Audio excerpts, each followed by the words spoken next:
گزر گیا۔ دونوں ہی اپنے کسی خیال میں گم ہو گئیں۔ کچھ دیر بعد سکوت کو شائستہ کی ٹھہری ہوئی آواز نے توڑا۔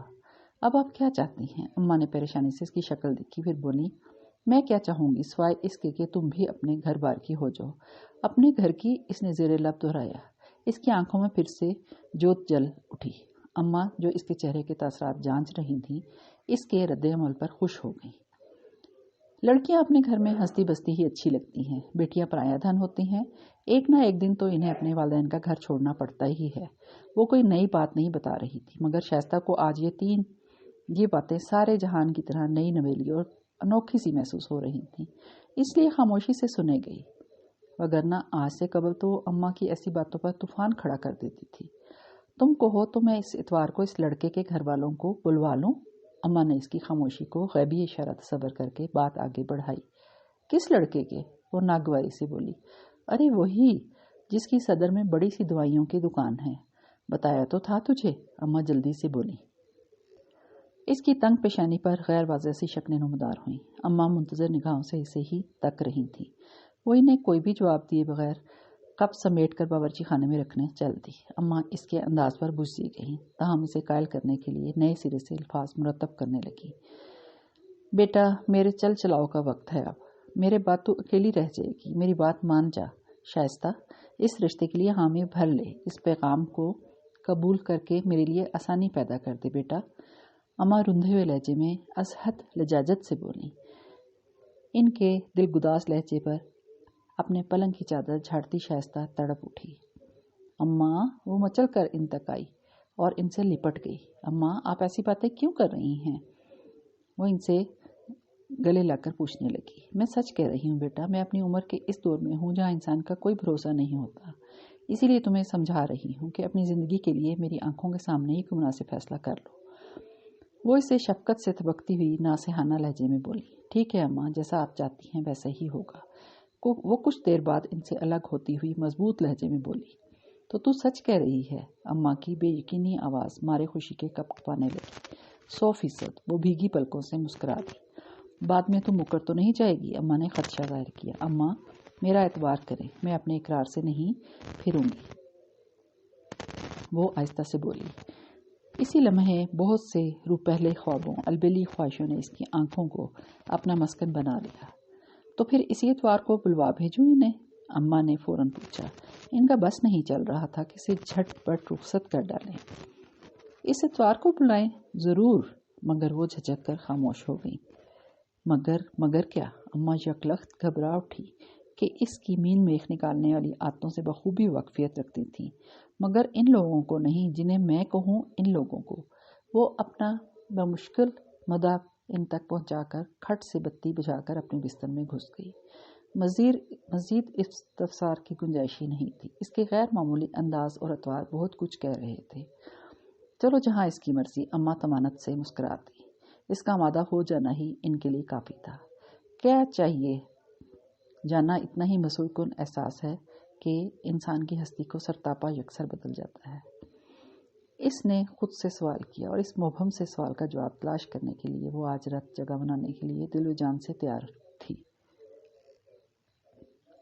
شائستہ نے ہوش سنبھالتے ہی ہر آنکھ میں اپنے لیے تحقیر اور تضحیک ہی دیکھی تھی۔ اس کی واجبی شکل و صورت اور بے کشش معمولی شخصیت میں اس کا اپنا قصور نہیں تھا۔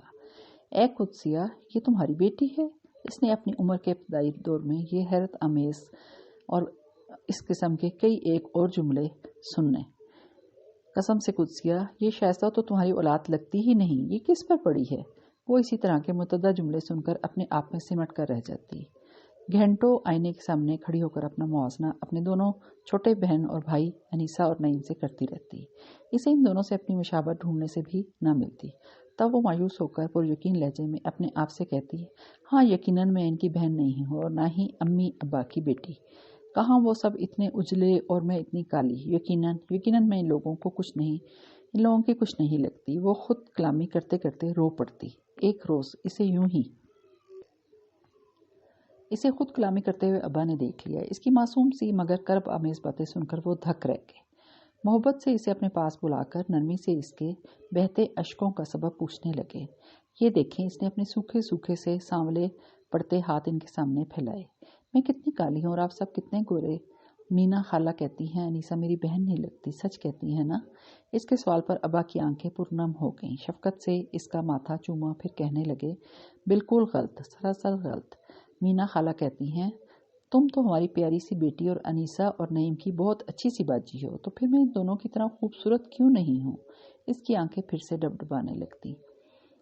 یہ اللہ تعالیٰ کی مرضی ہے بیٹا، یہ اس کا فیصلہ ہے، اس کی مصلحت بھی اسی ہی میں ہوگی، ہمیں از خود اس کی تخلیق میں ہرگز عیب نہیں نکالنے چاہیے۔ اور پھر یہ بھی تو دیکھو، اللہ رب العزیز نے تمہیں کتنا خوبصورت ذہن عطا فرمایا ہے، تم ہر سال اپنے اسکول میں ٹاپ پوزیشن لیتی ہو، غیر نصابی سرگرمیوں میں بڑھ چڑھ کر حصہ لیتی ہو۔ مجھے بتاؤ، کیا انیسہ اور نعیم کبھی اتنی ساری ٹرافیاں جیت پائے ہیں؟ ابا متین و مشفق لہجے میں اسے سمجھاتے رہے۔ اب جا کر کھیلو، اور خبردار آئندہ جو ایسی باتیں سوچی ہوں، ہمارا رب اس کی ناشکری کرنے پر بے حد ناراض ہوتا ہے، سمجھی؟ ابا کے حوصلہ افزا سے لہجے پر وہ وقتاً ہلکی پھلکی ہو گئی تھی۔ اس کے وہاں سے اٹھنے کے بعد بھی ابا وہیں بیٹھے بیٹھے اس معاملے پر غور و فکر کرتے رہے۔ وہ ایک پڑھے لکھے، مہذب اور روشن خیال انسان تھے، اس لیے شکل و صورت کی ان کے نزدیک ثانوی سی حیثیت تھی، مگر غالباً ان کی نصف بہتر کا معاملہ دوسرا تھا، اور شاید اسی لیے وہ حساس طبع مگر کم گو شائستہ سے غفلت برت رہی تھی۔ اسی رات ابا نے قدسیہ بیگم کو ان کی کوتاہی کا احساس دلایا۔ ان کا ذہن کبھی اتنی حساسیت سے سوچ ہی نہیں سکتا تھا، اسی لیے وہ ان کی بات سن کر متحر رہ گئیں۔ آپ کیا کہہ رہے ہیں؟ شائستہ سے کمتری کا شکار ہو رہی ہے، اس کی کم صورتی کو نشانہ بنانے والے کو روکنا ہمارا ہی فرض ہے۔ وہ اگر کم رو ہے تو اس میں اس کا کوئی قصور نہیں، اس کا مصور بھی اللہ ہی ہے، اللہ نے اسے بھی اتنی محبت اور توجہ سے تخلیق فرمایا ہے جتنا کہ تمہیں اور مجھے۔ اگر ہم اس کی شکل و صورت کی بنا پر اس کی جانب سے لاپرواہی برتیں گے تو کل کو ہمیں اللہ کے روبرو جواب ہونا پڑے گا۔ خالد صاحب اپنے مخصوص نرم روار لہجے میں ان سے کہتے رہے۔ مگر قسم لے لیں میں نے ایسا شعوری طور پر نہیں کیا، شائستہ بھی میرے ہی جگر کا ٹکڑا ہے، میں ان تینوں میں فرق کیوں روا رکھوں گی؟ قدسیہ بیگم نے صفائی دینے والے لہجے میں کہا۔ تمہیں سمجھانا میرا فرض ہے اور اس فرض کو پورا کرنا تمہارا کام، انہوں نے کہا تو وہ خاموش ہی رہیں۔ انیسہ تمہاری بہن نہیں لگتی، اسکول میں ہر دوسری لڑکی چھوٹتے ہی کہتی۔ قدسیہ کی دونوں لڑکیوں میں زمین و آسمان جتنا فرق ہے، رشتہ داروں کی رائے تھی۔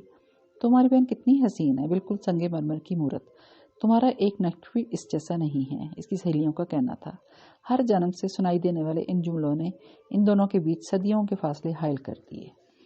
ابا اور اماں بھی کوئی ہر دم تو ساتھ رہتے نہیں تھے جو لوگوں کو ٹوک سکتے، اور پھر کہنے والوں کی زبان کو بھلا کون پکڑ سکتا ہے؟ وہ لوگ جہاں بھی موجود ہوتی، انیسہ کی بے ساختہ پذیرائی کی جاتی اور وہ کہیں دور بہت پیچھے پس منظر میں چلی جاتی۔ ایسے میں اس کا اترا چہرہ اور ماند پڑتی آنکھوں کی جانب کوئی توجہ نہیں دیتا تھا، اور تو اور اس کی بے پناہ ذہانت اور لیاقت کو بھی اس کی چڑ بنا دیا گیا۔ ہاں بھائی، لڑکی ذات میں کوئی گن تو ہو، بیچاری بے شکل لڑکیاں ایسے ہی اپنے وجود کا احساس دلاتی ہیں۔ یہ جملہ تھا یا نشتر، اس کے نرم و نازک دل کو چیر جاتا تھا۔ اس کی میٹرک بورڈ میں ٹاپ کرنے کی بے پناہ مسرت پھیکی پڑ گئی۔ اتنے دل دکھانے والے، رگوں کو کاٹنے والے فکروں کی ادائیگی لوگ کیسے کر جاتے ہیں؟ کیا انہیں اللہ سے ڈر نہیں لگتا؟ وہ سوچتی رہی اور روتی رہی۔ تاہم اس مرتبہ بھی ابا نے اس کے رستے زخموں پر کچھ اس طرح سے پھائے رکھے کہ وہ جو مزید پڑھنے کا ارادہ ترک کیے بیٹھی تھی، شہر کے ٹاپ کلاس کالج میں داخلہ لینے پر بخوشی راضی ہو گئی۔ نعیم اکثر مذاق میں کہا کرتا، میری ایک بہن کو اللہ نے اچھا ذہن عطا کیا ہے، جبکہ دوسری کو افسوس خالی کھوپڑی۔ اشارہ انیسہ کی طرف ہوتا، جو ہر سال محض واجبی نمبر سے پاس ہونے کو ہی بہت خیال کرتی تھی۔ تو کیا ہوا، اس کا متبادل میرے پاس موجود ہے، وہ بے پناہ تفاخر سے کہتی۔ اسے اپنی شکل و صورت پر پورا بھروسہ تھا، شائستہ فقط اسے بے پناہ رشک سے دیکھ کر رہ گئی تھی۔ اور ان دنوں جب اس نے کالج میں قدم رکھا ہی تھا کہ ایک رات اس کے بے حد شدید ہمدرد اور اس کے دوست جیسے اس کے ابا چپکے سے خالقی حقیقی سے جا ملے، اور وہ حقیقتاً بے سارباں ہو گئے۔ گھر میں فقر ماتم مچی ہوئی تھی، اور لوگوں کے وہی کاٹ کاٹ جملے، نوکیلے لہجے اور ذہن میں بجے ہوئے خیالات اسے لہو لہان کرتے رہے، مگر وہ لب بستہ رہی، اور شاید اسے خاموشی رہنا تھا۔ ابھی انیسہ نے میٹرک ہی کیا تھا کہ اس کے لیے آنے والے رشتوں کا گویا تانبا ویسا بن گیا۔ کسی کا ڈاکٹر بیٹا اس کی صورت پر مر مٹا تھا، تو کسی کا لائق فائق انجینئر بھائی پہلی نظر ڈالتے ہی اس کا بسمل ہو گیا تھا۔ کسی کو وہ اپنے وجیح شکیل ماموں کے لیے موزوں لگی تھی تو کسی رشتہ دار خاتون کو اس کی چلبلی فطرت نے اسیر کر لیا تھا۔ قرض عمر کا 16واں برس اور ایک سے بڑھ کر ایک رشتہ موجود۔ قدسیہ بیگم حقیقتاً بوکھلا گئی۔ بھائی اس سے بڑی بہن موجود ہے، میں اسے کیسے پیار دوں؟ انہوں نے دبی زبان سے کہا۔ بہن بڑی بہن اگر بڑھاپے تک بیٹھی رہے گی تو کیا آپ اسے بھی یوں ہی بٹھائے رکھیں گی؟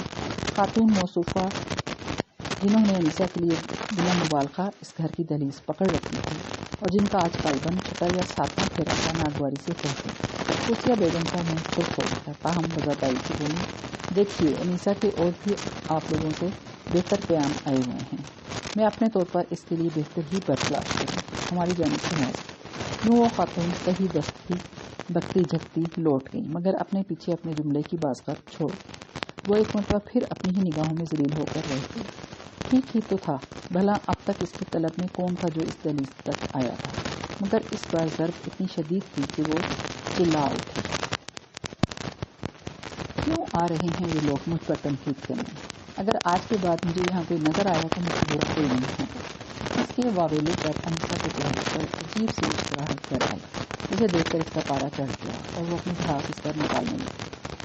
تمہیں بڑا شوق ہے نا ہر کسی کو اپنے پیچھے لگانے کا، اپنی عمر دیکھو، حرکتیں دیکھو، تمہیں شرم نہیں آتی؟ اس کے الزام تراشی پر وہ گھبرا کر ہونے لگی۔ اتنی گھٹیا زبان اپنی بہن کے لیے استعمال کرتے ہوئے تمہیں شرم نہیں آتی؟ قدسیہ بیگم نے اسے لتاڑا۔ ہاں آپ بھی مجھے ہی کہیں، مجھے نیچا دکھانے کے لیے یہ جو حرکتیں کر رہی ہے وہ آپ کو دکھائی نہیں دیتی؟ وہ پیانی انداز میں تھی۔ کیا ہے اس غریب نے؟ اس گھر میں دیری ہو وہاں پتھر آتے ہی ہیں۔ اگر تمہارا قدسیہ بیگم غصے سے کہتی یکدم خاموش سی ہوتی، تب وہ یکدم کھلی اور غالباً اس نے ان کی ادھوری باتیں مکمل معنی اخذ کر ہی لی تھی، اور پھر اس رات کو تڑپ تڑپ کر روئی تھی۔ بلک بلک کر اس نے اللہ سے فریاد کی تھی، اے اللہ، میری بدصورتی میرا قصور نہیں، مگر تیرے بندے ہر بار کی اس کی سزا مجھے ہی دیتے ہیں۔ یہ لوگ کیوں نہیں سوچتے کہ میں بھی گوشت پوست کی نرم و نازک جذبات سے بھرا دل رکھنے والی انہی کی ایک طرح ایک ٹوٹا جاتا انسان ہوں؟ یہ لوگ کیوں مجھ پر سنگ باری کرتے ہیں؟ کیوں مجھے ایذا پہنچاتے ہیں؟ میرے رب میرے اندر کی پیاس کو کیوں نہیں دیکھتے؟ مجھے غیرت سے کیوں ٹھکرا دیتے ہیں؟ یا اللہ، کوئی تو ہو جو مجھے چاہے، مجھے آسرا ہے، میرا طلبگار بن کر میرے در پر آئے۔ یا رب، کوئی تو ہو جو میری روح کی تشنگی کو سیراب کر کے مجھے معتبر کر دے۔ یا اللہ، یہ دعا اس کے لیے اس قدر نئی تھی کہ وہ چونک کر یکلخت خاموش ہو گئی۔ تو کیا میرے جیسے کم صورت انسانوں کے دل میں بھی چاہے جانے کی خواہش ہونے پاتی ہے؟ اس نے اپنے نئے انداز پر حیرت سے اپنے بارے میں سوچا۔ ہاں، اور اپنے سینے سے نکلنے والی یہ آواز اسے عجیب سی وحشت سے بچا رہی تھی۔ پھر یوں ہی کتنے ماہ و سال بیتتے چلے گئے۔ وہ اپنے حالات کی بنا پر تعلیم محض BA تک ہی کر پائی تھی۔ BA پاس کرتے ہی اس نے نوکری کی تلاش شروع کر دی اور ایک فرم نے اسے بطور پرسنل سیکرٹری اپائنٹ کر لیا تھا۔ اسی دوران اس کے لیے چند ایک پیغام بھولے بھٹکے ہی صحیح مگر آئے ضرور تھے، مگر اس کی چاہت اب کچھ اور تھی۔ اس لیے شائستہ نے اپنے لیے آنے والوں کے سامنے اپنی دودھاری زبان کے وہ جوہر دکھائے کہ وہ لوگ الٹے قدموں واپس لوٹ گئے تھے۔ تب قدسیہ بیگم نے مایوس ہو کر اس سے چھوٹی اور خوبصورت سی انیسہ کو بیاہ دینا ہی مناسب سمجھا۔ اس سے ٹھیک 2.5 ماہ بعد عروسہ ان کے آنگن میں روشنیاں بکھیرنے چلی آئی۔ وہ نہ صرف صورت بلکہ سیرت کی بھی بے حد پیاری تھی، اور چونکہ نئی اسے بے حد ارمانوں سے بیاہ کروایا تھا، اس لیے اس کا خیال یوں رکھتا گویا وہ کانچ کی بنی ہوئی مورت ہو۔ کچھ عرصے تو شائستہ ان کے کہتے چونچلے ہنسنا کھلکھلانا بڑے صبر و تحمل سے دیکھتی رہی، مگر کب تک؟ ایک روز تو اسے اپنی اصلیت پر لوٹنے سو لوٹ گئی۔ حالانکہ عروسہ نے اسے کبھی شکایت کا کوئی موقع نہیں دیا تھا، بلکہ قدسیہ بیگم کو درملا کہا کرتی تھی، میری عروسہ واقعی لاکھوں میں ایک ہے۔ بیٹا اگر اکلوتا ہو تو بہو کے حوالے سے بے شمار خدشات لاحق ہو جاتے ہیں، مگر خوش نصیب ہوں میں کہ میری بہو نے میرے تمام تر دھڑکے تفکرات یکسر غلط ثابت کر دی ہیں، اور ہر آئے گئے کے سامنے اس کی تعریف کرتی تو وہ شرما کر رہ جاتی۔ ایسے میں نعیم کی مان بھری نگاہیں اور کچھ اور فخر سے چمکنے لگتی، اور وہ چاہت بھری و رفتہ نگاہوں سے اسے دیکھتی رہ جاتی، اور اسی لمحے شائستہ کے لہو کی کھولن نقطہ وبال سے بھی اوپر بڑھتی چلی جاتی، سینے پر زہریلے سانس لوٹنے لگتے اور اس کا سونا تن چیخ چیخ کر ماتم کناں ہو جاتا، پیاسا دل پیاسی روح بیان کرنے لگتے۔ محض 6.5 ماہ کے قلیل عرصے میں ہی عروسہ سے اچھی خاصی درگزشتہ ہو چکی تھی، پھر اب تو بہت جلد اس کے قدموں تلے جنت بھی آ جانی تھی، اس لیے نعیم نے اس دہشت زدہ ماحول سے کہیں دور چلے جانا ہی مناسب سمجھا۔ اس کی حالت ایسی نہیں ہے کہ وہ یہاں رہ کر باجی کے تانے برداشت کر سکے، اسی لیے میں نے فیصلہ کیا کہ ہم تھوڑے عرصے کے لیے الگ ہو جائیں۔ قدسیہ بیگم کو دکھ تو بہت ہوا، مگر چونکہ اس کے فیصلے سے انکار سے واقف تھی، اس لیے خاموش رہی، اور بات آسان تھوڑا عرصہ کئی سالوں تک محیط ہوتا چلا گیا۔ پہلے گڈو، منی، پھر چھوٹا حسان، اریبہ۔ یہ اچھی بات تھی کہ عروسہ کا رویہ اپنی ساس کے ساتھ پہلے روز سے ویسا ہی تھا، اس لیے قدسیہ بیگم پوتے پوتیوں کی محبت میں بلا جھجک دوڑ کر ان کے پاس چلی جایا کرتی تھی۔ وہ بھلی مانس تو شروع میں از خود ہی ہر دوسرے روز شائستہ کی نوکری کے اوقات میں ان کے پاس چکر لگایا لیا کرتی تھی، مگر جو ہی یہ معاملہ شائستہ کے علم میں آیا، اس نے وہ ہنگامہ مچایا کہ دوبارہ وہ نہ آئی۔ نعیم کا جی اس سے واقعی کھٹا ہو گیا، اور پھر کبھی لوٹ کر اس نے اس چوکھٹ پر قدم رکھنا گوارا نہ کیا، جبکہ انیسہ اس معاملے میں خوش نصیب ثابت ہوئی، یعنی اسے بنا بےعزتی کیے یہاں تشریف لانے سے صاف منع کر دیا گیا۔ اسے اپنی اور اپنے مجازی خدا کی عزت پیاری تھی، اس لیے اس نے تعمیل میں قطعی تعامل نہ کیا۔ یہ بھی غنیمت تھا کہ اس نے قدسیہ بیگم کے ان دونوں کے ہاں جانے پر کوئی پابندی نہیں لگائی تھی۔ کئی بار نعیم انہیں اپنے ہاں ہمیشہ کے لیے آ جانے کا کہتا تو وہ خاموش رہ جاتی، چاہتی تو وہ بھی یہی تھی، مگر شائستہ مجبوری تھی ان کی۔ ایسا کب تک چل سکتا تھا؟ اب وہ جلد از جلد اس کے فرض سے سبکدوش ہونا چاہ رہی تھی۔ چند ایک رشتے اسی طرح اور بھی آئے، اسی لیے اب آئے روز وہ اسے تنہا جیون گزارنے کے مضمرات سے آگاہ کرتی رہتی۔ زندگی ایسے نہیں گزرتی بیٹا، بڑی مشکل ہو جاتی ہے، یہاں تو تنہا مرد زندگی برتنے سے ہانپ جاتا ہے، کہ تم تو پھر لڑکی ہو۔ اسے لڑکی کہتے ہوئے ان کی زبان لڑکھڑا جاتی۔ مجھے کسی جیون ساتھی کی کوئی تمنا نہیں، میں اکیلی بہت خوش ہوں، خود مختار ہوں، آزاد ہوں، اپنا کماتی ہوں، مجھے اور کیا چاہیے؟ کہنے کو تو وہ کہہ کر ان کی پریشانی میں اضافہ کر ہی دیتی، مگر اس اور کیا چاہیے کا جواب اتنا مفصل تھا کہ وہ بیان کرنے سے قاصر تھی۔ راتوں کی فسوق خیز تنہائی میں اس کیا چاہیے کا جواب اس سے آسیب بن کر چمٹ جاتا تھا، تو اس سے رات بسر کرنی دشوار ہو جایا کرتی تھی۔ ہاں مجھے چاہیے، ایک نگاہ التفات، اس نے قبول کیا، ایک لمس جاویداں، ایک لفظ آب حیات، میرا روم روم تشنا، یا رب برسا دے کوئی برسات، اور پھر تمام رات چھاجوں چھاج می اس کی آنکھوں سے برسا تھا۔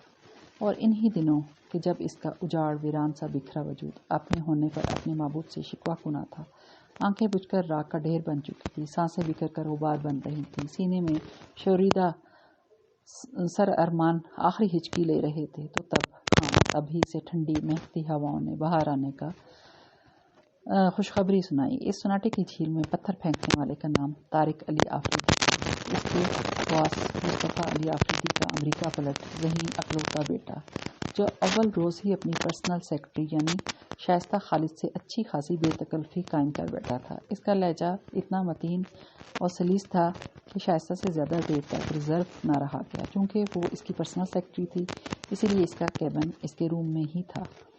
محض شیشے کی دیوار تھی جسے لگا کر اس کے حصے کو علیحدہ کر دیا گیا تھا۔ دن میں کئی بار شائستہ کا واسطہ اس سے پڑتا تھا، اور ایسے میں تھوڑی بہت بے تکلفی تو ہو جایا کرتی تھی۔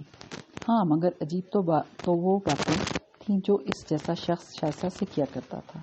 تم بہت جینیس ہو شائستہ، میں نے اپنی لائف میں تم جیسی لڑکیاں بہت ہی کم دیکھی ہیں۔ کبھی کہتا وہاں امریکہ میں لوگ اپنی صلاحیتوں کے بل پر اپنا آپ منواتے ہیں، ان کے نزدیک کسی انسان کی لیاقت اس کی ظاہری شکل و صورت سے زیادہ اہمیت کی حامل ہوا کرتی ہے۔ ریئلی شائستہ، اگر تم امریکہ میں پیدا ہوئی ہوتی نا تو تم بہت ترقی کرتی، جیسی ترقی وہ کر رہی ہیں۔ شائستہ کو سوچ کر جھرجھری سی آ جاتی، مگر وہ اس کی بات سے اختلاف نہ کرتی، بس خاموشی سے سنے جاتی۔ ایک روز وہ اداس سی تھی، وہ اس کی افسردگی بھانپ کر پوچھنے لگا، آر یو اوکے شائستہ، کوئی مسئلہ ہے؟ آج اتنی اداس کیوں ہوں؟ اس کے اپنائیت بھرے لہجے پر وہ چونک کر اسے دیکھنے لگی۔ اچھا تو یہ جان گئے کہ میں اداس ہوں؟ اسے سوچ کر عجیب بے نام سی خوشی محسوس ہوئی۔ نہیں تو بس ایسے ہی، اس نے ٹالا۔ نہیں بتانا چاہ رہی ہیں تو نہ صحیح، کم از کم میرے جیسے بے لوث دوست کے ساتھ جھوٹ تو مت بولو۔ وہ پورے انہماک سے کوئی بزنس میل دیکھ رہا تھا، اور شائستہ اسے تو کیا یہ میرے لہجے سے میرے مزاج تک رسائی حاصل کر لیتا ہے، اس کے دل نے پوچھا تھا۔ ہیلو مادام، اس نے اس کی کھوئی کھوئی سی آنکھوں کے سامنے اپنا ہاتھ لہرایا. مانا کہ اچھا خاصا سمارٹ ہوں، مگر ایسا بھی یوسف ثانی نہیں کہ آپ اپنے سامنے کھلی فائل کو فراموش کر دیں. اس نے شگفتہ لہجے میں کہا. وہ غالباً اسے اپنے سامنے ای میل میں سے چند اہم نکات ڈکٹیٹ کروا رہا تھا. شائستہ خجالت کا شکار ہو گئی. ہاں، اب ذرا کھل کر بتاؤ، تمہارے ساتھ آخر پرابلم کیا ہے؟ وہ اپنے کام سے فراغت پا کے قدرے ریلیکس لہجے میں کرسی کی پشت سے ٹیک لگاتے ہوئے پوچھنے لگا. میں نے کہا نا سر کہ کوئی مسئلہ نہیں. وہ قدرے کھائی سے کھولی. میں نے سن لیا ہے اور یہ بھی پتہ چلا ہے میرا نام طارق ہے. اگر تمہیں یہ نام پسند نہیں تو تمہیں مجھے پیار سے طارق کہہ کر پکار سکتی ہو، مگر یاد رہے پیار سے انگارے چباتے ہوئے نہیں. وہ مسکرا کر بولا. تب نامعلوم کس احساس میں گر کر وہ یکدم رو دی. ارے وہ بوکھلا گیا. اگر نہیں پکارنا تو مت پکارو، کم از کم رو تو مت. میں رو نہیں رہی. وہ اپنی بے اختیاری پر شرمندہ سے ہو کر اپنے آنسو پوچھنے لگی. ایک اور غلط بیانی. خیر تمہاری مرضی. دوستی کے دعوت دار بھی ہم ہی ہیں. تم نے کون سا اس رشتے کو شرف قبولیت بخشا ہے کہ مجھ سے اپنی پریشانیاں شیئر کرو گی؟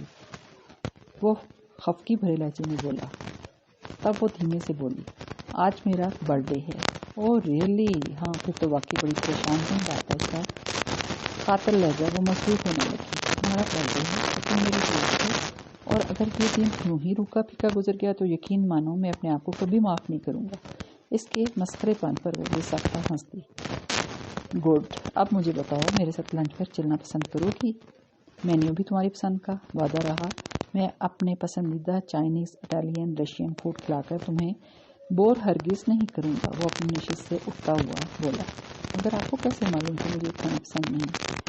وہ حیرانی سے پوچھنے لگی. یار دیکھو، بار بار حیرانی کا اظہار کر کے مجھے شرمندہ نہ کرو. میں جسے عزیز رکھتا ہوں اس کی پسند ناپسند سے مکمل طور پر اپ ڈیٹ رہتا ہوں. جیسے میں تمہیں بتا دوں کہ پرسوں جب میں لنچ میں چائنیز لے رہا تھا تو تم ہی نے مجھے یہ بات بتائی تھی. اس نے وضاحت کی، مگر اس کی سماعتیں تو ایک ہی جملے پر ٹھہر گئی تھیں. میں جسے عزیز رکھتا ہوں، یعنی یہ اتنا خوبرو ذہین صابع حیثیت بندہ مجھ جیسی معمولی اور حقیر سی شے کو عزیز رکھتا ہے. مگر کیوں؟ وہ سوچنے لگی. شائستہ، یہ تم بار بار کھو کہاں جاتی ہو؟ ہری آپ، ہمیں دیر ہو رہی ہے. اس کے یوں کہنے پر وہ کسی معمول کی طرح اٹھ کر اس کے پیچھے چل دی، اور پھر اس کی بلیک کرولا کی فرنٹ سیٹ پر بیٹھ کر اس کی سنگت میں سفر کرتے ہوئے اپنا وجود یکایک بہت ہی بلند و بالا سا محسوس ہونے لگا تھا. اس کے سامنے بیٹھ کر اعلیٰ درجے کے مہنگے ریسٹورینٹ میں اپنی مطلوب ڈش تناول کرتے ہوئے اس کے نادان دل نے نہ جانے کتنی ہی خواہشیں بیان کر ڈالی تھیں.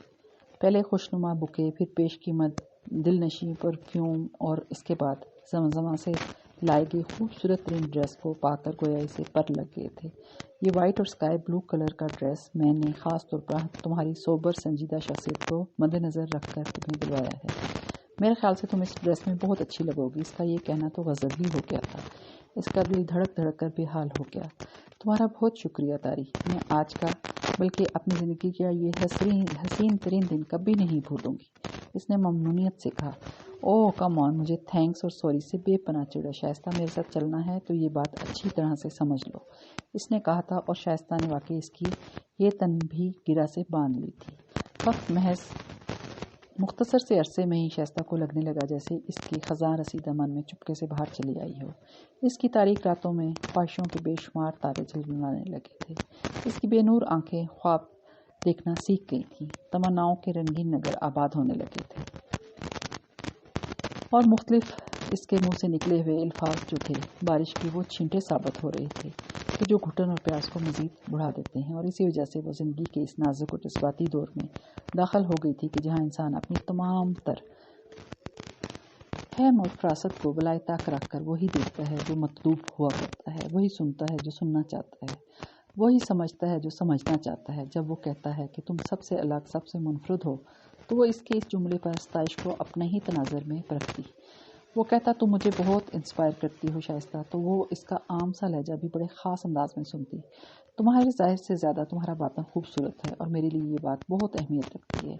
وہ کہتا تو شائستہ کا جی اس کے قدم چومنے کا چاہنے لگتا. وگرنہ تو کون تھا کہ جس نے اسے اس طرح سراہا ہو، اس کی ذات کو مان بخشا ہو، یا اس کی صورت سے قطع نظر اس کی صورت کو قابل توجہ گردانا ہو. ایسے میں اگر وہ پروانہ وار اس پر نثار ہونے لگی تھی تو کچھ عجب نہ تھا. فقط چند ماہ کا انتظار کرنا پڑا تھا اسے، اور وہ بلاخر اپنی مراد تک پہنچ ہی گئی تھی۔ کل ہی تو طارق نے اس سے کہا تھا، شائستہ کل کا دن میرے لیے بہت اہم ہے، میں تمہیں کچھ بتانا چاہتا ہوں۔ شائستہ تم پر ایک ایسا راز منکشف کرنا چاہتا ہوں جو کہ اب تک میرے سینے میں مدفن ہے۔ تم دعا کرنا کہ میرا منصف میرے حق میں فیصلہ دے دے۔ اس کے لہجے میں سچائی اور تڑپ شائستہ کو شادی مرگ میں مبتلا کر گئی تھی، اور اسے آج سے کل تک 7 سمندر کو پار کرنے کے برابر لگ رہا تھا۔ آج سے قبل ایسی روشن اور چمکیلی صبح اس کے آنگن میں کبھی نہیں اتری۔ مسکراہٹ نے تو گویا اس کے مرجھائے ہوئے لبوں پر ڈیرا ہی جما لیا تھا۔ اس نے آج زیب تن کرنے کے لیے وہی لباس منتخب کیا جو اسے طارق نے گفٹ کیا تھا۔ وہ جب اس جدید تراش کے پیش قیمت لباس کو زیب تن کیے شیشے کے سامنے کھڑی ہوئی تو اسے اپنا آپ بے حد اجنبی سا محسوس ہوا، اور پھر نہ جانے کیا سوچ کر اس نے نہ صرف ہلکی پھلکی جیولری سے خود کو راستہ کیا بلکہ اپنے لبوں پر لالی اور آنکھوں میں کاجل بھی سجا لیا۔ اپنے وجود کو طارق کے دلائے گئے پرفیوم سے مہکائے ہوئے اس نے عجیب طرح کا کیف و سرور سا محسوس کیا تھا۔ شائستہ دیر ہو رہی ہے، آ کر ناشتہ کر لو، اماں نے باورچی خانے سے ہی آواز لگائی تو اپنے آپ کو بڑے انہماک سے آئینے میں دیکھتی شائستہ گڑبڑا گئی۔ اس نے وقت دیکھا، اسے واقعی دیر ہو رہی تھی، اس لیے جلدی سے اپنے آپ پر ایک مطمئن سی نگاہ ڈال کر وہ باہر آ گئی۔ آج ناشتے کا وقت نہیں رہا، صرف چائے لوں گی۔ اس نے اپنے سامنے سجا انڈا پراٹھا نظر انداز کر کے چائے کا بھاپ اڑاتا کپ اٹھا لیا اور پیڑھی سنبھال لی۔ قدسیہ بیگم نے بغور اس کی تیاری کو دیکھا۔ وہ آفس جانے کے لیے تو کیا کبھی کسی شادی میں جانے کے لیے بھی اتنے انہماک سے تیار نہیں ہوئی تھی، اور نہ ہی یہ اہتمام کیا تھا۔ وہ جیسے سب سمجھ کر زیر لب مسکرانے لگی۔ شائستہ، انہوں نے پکارا تو وہ چونک گئی۔ جی، وہ کون ہے؟ کیا مجھے نہیں بتائے گی؟ انہوں نے پوچھا تو اسے شرم نے آ لیا۔ ضرور بتاؤں گی، مگر آ کر رات میں، ابھی مجھے دیر ہو رہی ہے۔ وہ چائے ختم کر کے اٹھ کھڑی ہوئی۔ بیٹا، میری دعا ہے تو سدا خوش رہے، اللہ تیرے ارمان خیریت کے ساتھ پورے کرے۔ بیٹا، اس کے گھر والوں کو جلد از جلد یہاں بلوا بھیجو، میں اب تمہاری شادی میں مزید دیر نہیں کرنا چاہتی۔ وہ جذباتیت سے گویا ہوئی۔ مزید دیر تو میں بھی نہیں چاہتی اب، مگر آج ہی تو اسے یہ کہنا مناسب نہیں لگے گا۔ ہاں، اگر اس نے خود ہی ایسا کوئی تذکرہ کیا تو اور بات ہے، تب بھی اماں کی خواہش اس لیے گوش و گزار کروں گی۔ وہ خیالات کے تانے بنتی ہوئی چادر اوڑھنے لگی۔ بیٹا، جو میں نے کہا اس بات پر ضرور دھیان دینا، قدسیہ بیگم اصرار کرتے ہوئے اس لہجے میں بولی تو اس نے سر ہلا دیا۔ آج اس کے روم میں معمول سے زیادہ رش تھا۔ ورکرز کی آمد و رفت، فائلوں کے انبار، متواتر بجنے والے ٹیلی فون۔ وہ یقیناً بہت بزی تھا۔ صبح سے اب تک اسے ذرا دیر کے لیے بھی فراغت نصیب نہیں ہوئی تھی۔ شائستہ کو شدید ترین مایوسی میں آ گیا۔ اسے اپنی دل لگا کر کی گئی تیاری غلط ہوتی محسوس ہونے لگی۔ اس نے جب بھی شیشے کی دیوار کے پار دیکھا، وہ اسے کسی نہ کسی کام میں الجھا ہی نظر آیا۔ وہ بے دلی سے آج آنے والی ای میل کی جانب متوجہ ہو گئی، مگر وہ گاہے بگاہے اس پر نظریں دوڑانا نہیں بھولی تھی۔ وہ آج لگ بھی تو بڑا شاندار رہا تھا۔ کیمل کلر کے پینٹ کوٹ اور بلیک شرٹ میں اس کی مردانہ وجاہت نکل کر سامنے آ رہی تھی۔ شائستہ، عامر سنز کی فائل لے کر آؤ۔ کچھ دیر بعد وہ انٹرکام پر اس سے مخاطب ہوا۔ جی سر۔ اس کی آواز سن کر شائستہ کی حالت غیر ہونے لگی۔ ہتھیلیوں میں نمی اتر آئی اور دل گویا اس کے کانوں میں دھڑکنے لگا۔ بہرکیف وہ اپنے آپ کو کمپوز کرتی ہوئی اٹھی اور فائل لا کر اس کی ٹیبل پر رکھ دی۔ یہ کیا ہے؟ میں نے تو تم سے عامر سنز کی فائل لے کر آنے کو کہا تھا، یہ کیا اٹھا لائی ہو تم؟ وہ فائل کو دیکھ کر کھردرے لہجے میں بولا۔ کمرے میں اس وقت ان دونوں کے علاوہ بھی 3 اور ذی نفس موجود تھے۔ وہ بے حد شرمندہ ہو گئی۔ سوری سر، میں وہ لا دیتی ہوں، اس نے خجالت آمیز لہجے میں کہا اور واپس مڑ گئی۔ مطلوبہ فائل لے کر پلٹی تو وہ تنہا بیٹھا ہوا تھا۔ وہ لوگ یقیناً جا چکے تھے۔ یہ لیں۔ اس نے نوروٹھے پن سے فائل ٹیبل پر رکھ دی تو وہ اس کے روکھے لہجے کو محسوس کیے بغیر اس سے کہنے لگا، کھڑی کیوں ہو، بیٹھ جاؤ۔ وہ فائل پر جھکا ہوا تھا۔ نہیں، مجھے تھوڑا کام ہے، شائستہ نے خفگی سے کہا۔ ارے یار، بعد میں کر لینا، ابھی میرے ساتھ بیٹھ کر کافی پی لو، میں نے ابھی منگوائی ہے، آتی ہی ہوگی۔ وہ فائل کو بند کر کے سائڈ پر رکھتا ہوا بولا۔ وہ بنا کچھ کہے احسان کرنے والے انداز میں بیٹھ گئی۔ اور کیا حال ہے تمہارے؟ سب خیریت ہے؟ میرے حال تو ٹھیک ہے، مگر آپ کے حالات مجھے ٹھیک نہیں نظر آ رہے۔ اس کے انتہائی فارمل انداز پر چڑھ کر بولی تو وہ ہنس پڑا۔ آج تمہیں کیا ہوا ہے؟ مجھے کچھ نہیں ہوا، البتہ آپ کے ساتھ کوئی مسئلہ لگ رہا ہے۔ ہاں، یہ تو تم نے ٹھیک ہی کہا ہے، واقعی میں بہت بڑے مسئلے سے دوچار ہوں اس وقت۔ اس نے اپنی مضبوط کلائی موڑ کر گھڑی دیکھی، تب شائستہ خاموش ہو گئی۔ تھوڑی دیر بعد کافی آ گئی تو وہ کافی بنانے لگی۔ میرے لیے اسٹرانگ سی بنانا۔ وہ اپنے گھنے بالوں میں بے چینی سے انگلیاں چلا رہا تھا۔ کیا سر میں درد ہو رہا ہے؟ شائستہ نے اپنا یہ سے پوچھا۔ ہاں، رات بھر سو نہیں سکتا، سر میں درد تو ہونا ہی تھا، وہ بھاری لہجے میں بولا۔ اچھا، ویسے رات بھر جاگی تو میں بھی ہوں، وہ حیا آمیز تبسم اپنے لبوں پر جا کر بولی۔ وہ کیوں؟ طارق نے ایک بے قرار نگاہ اس پر دوڑائی۔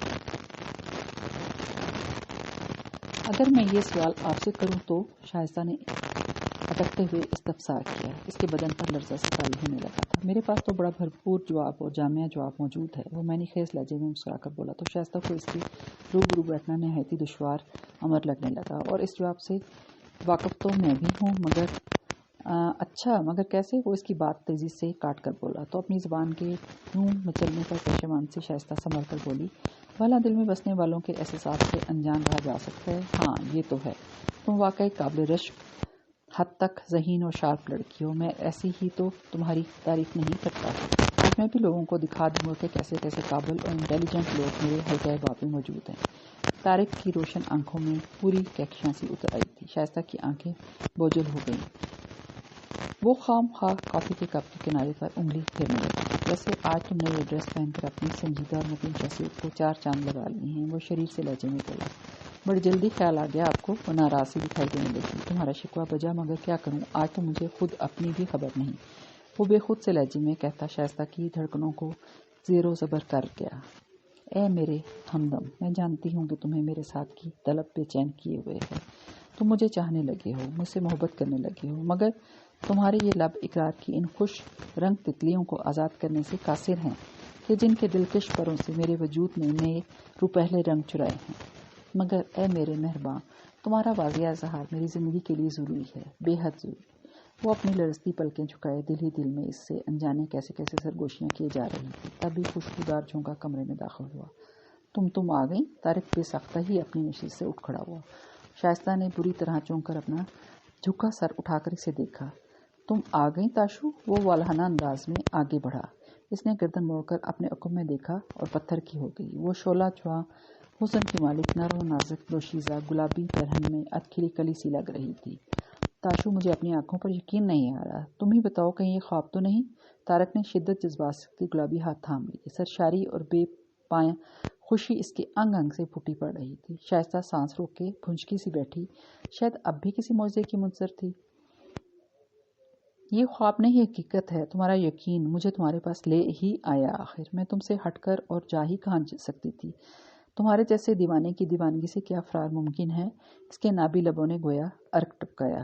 او تاشو، مائی لو، تم نہیں جانتی کہ آج تم نے مجھے کیا دے دیا۔ میں مالا مال ہو گیا ہوں تاشو، تمہارے اس لفظی اقرار کے لیے میں کتنا تڑپا ہوں، یہ بات میں جانتا ہوں۔ یا میرا اللہ، اس کی شدتوں پر وہ گلابی گلابی نازک اندام سی کلی چٹکنے لگی۔ جی ہاں، ابھی تو واقعی تم یا تمہارا اللہ ہی واقف تھا، مگر اب یقیناً یہ محترمہ بھی تمہارے عاشقانہ انداز کو بغور ملاحظہ کر چکی ہوں گی۔ وہ کچھ جھیم کر اپنا ہاتھ چھڑانے لگی۔ اس کی نظر شاید ابھی بھی دم بخور سے شائستہ کی جانب اٹھی تھی۔ ارے یار، اس کے سامنے شرمندہ ہونے کی کوئی ضرورت نہیں، یہ ہم دونوں کے رشتے سے اچھی طرح واقف ہیں، آؤ تمہیں ملواؤں۔ وہ کسی فاتح کی طرح اس کا ہاتھ تھامے شائستہ کے پاس چلا آیا۔ تاشو، یہ ہے تو میری بڑی ایکٹیو قسم کی سیکرٹری، مگر میرے لیے ایک بہت ہی بہترین دوست بھی ثابت ہوئی ہے۔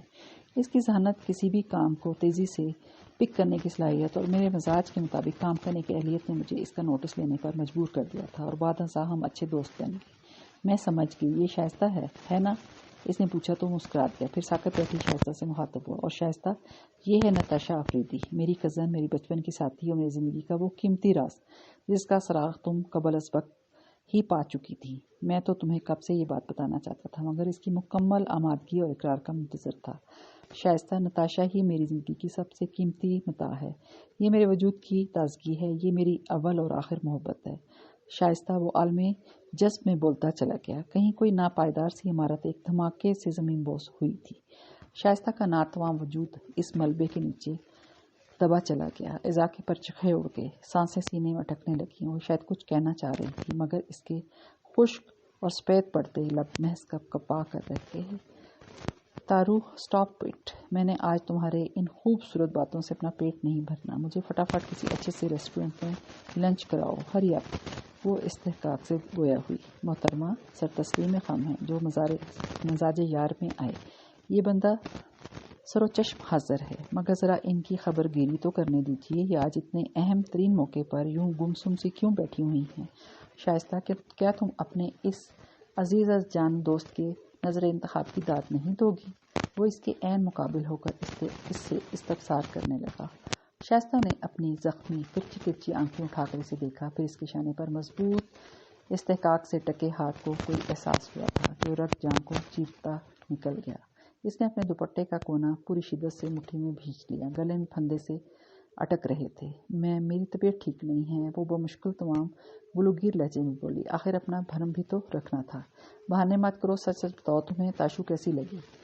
تارو چلو فوراً، وہ مسکراتی ان کو کھینچ کر لے گئی، مگر شائستہ کے روبرو وہ اب بھی نہیں دیکھا۔ کچھ لمحے بعد اس کی لب سجدائی۔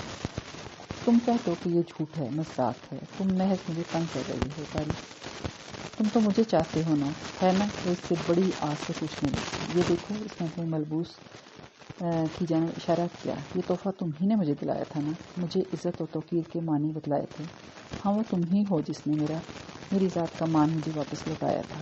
تم تو میرا بڑا خیال رکھتے ہو تاری، تم مجھے دکھ کیسے دے سکتے ہو؟ میں تمہارے لیے بہت خاص ہوں۔ تم تو میرے رویوں سے میری دل کی حالت جان جاتے ہو طارق۔